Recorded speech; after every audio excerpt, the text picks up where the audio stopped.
মারণ রোগে আক্রান্ত রোগীদের বিনামূল্যে চিকিৎসা ও ঔষধের সেবালয় খুললেন স্বয়ং চিকিৎসক বিধায়ক। বসিরহাট ১ নম্বর ব্লকের ৭টি গ্রাম পঞ্চায়েত, বসিরহাট ও টাকি পৌরসভা মিলিয়ে প্রায় ২.৫ লক্ষ মানুষের বিনামূল্যে পরিষেবা দেওয়ার জন্য এবার সেবালয় খুললেন বসিরহাট দক্ষিণ বিধানসভার বিধায়ক চিকিৎসক সপ্তর্ষি বন্দ্যোপাধ্যায়। ক্যান্সার, থ্যালাসেমিয়া, চক্ষু, glaucoma, heart operation, gall bladder সহ বিভিন্ন রোগে আক্রান্ত মানুষ সম্পূর্ণ বিনামূল্যে চিকিৎসা পাবে সেখানে, তাদের কোনো অর্থ দিতে হবে না, এমনই কথা জানালেন বিধায়ক সপ্তর্ষি বন্দ্যোপাধ্যায়। দুটি পৌরসভার প্রতিটি পঞ্চায়েতে মাসে ৪ দিন রোগীদের চিহ্নিত করা হবে, তারপর সরাসরি ক্যাম্পে এনে নামিদামি চিকিৎসকদের দিয়ে সঠিক রোগ নির্ণয় করে কলকাতা আর.জি. কর, নীলরতন হসপিটাল সহ নামিদামি সরকারি হাসপাতালগুলিতে রেখে চিকিৎসা করা হবে।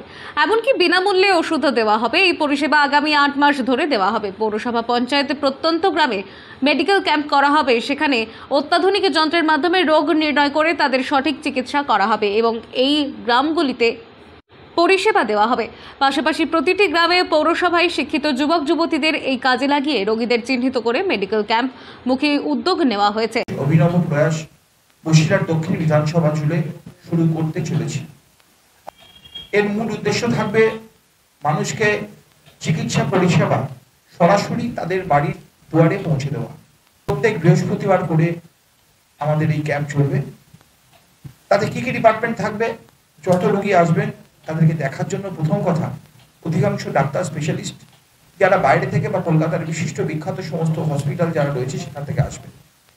জেনারেল ফিজিশিয়ান থাকবেন, মেডিসিন, সুগার, হার্টের ডাক্তাররা থাকবেন সেখানে ক্যান্সার বিশেষজ্ঞ, গাইনো বিশেষজ্ঞ, শিশু বিশেষজ্ঞ, চক্ষু বিশেষজ্ঞ। এই পরিষেবা পেলে রীতিমতো প্রচুর মানুষ উপকৃত হবেন বলে জানিয়েছেন। আগামী ৫ই জুন সংগ্রামপুর শিবহাটি গ্রাম পঞ্চায়েতের কর্মতীর্থে প্রথম মেডিকেল ক্যাম্প শুরু হবে। এই উদ্যোগকে সাধুবাদ জানিয়েছেন সমাজের বিশিষ্ট জনেরা। এই ধরনের প্রোগ্রাম আমরা কখনো কোনো বিধায়কের মুখে শুনিনি। অতএব ডাক্তার সপ্তর্ষি ব্যানার্জি যে কাজটা নিয়ে এগোচ্ছে বা যে একটা উদ্যোগ নিয়েছে বা 7টা পঞ্চায়েতে যেভাবে আলোচনা করে যেছি, আমার মনে হয় ভালো কাজ, আর খুব বেশি কিছু নেই। তবে একজন বিধায়ক ও জনপ্রতিনিধি নিজে এসে মানুষের সেবায় নিয়োজিত করেছেন নিজেকে। এইভাবে যদি সবাই এগিয়ে আসে তাহলে সামাজিকভাবে সব দিক থেকে উন্নয়ন হবে। বসিরহাট থেকে জুলফিকার মোল্লার রিপোর্ট, লোকাল 18 বাংলা।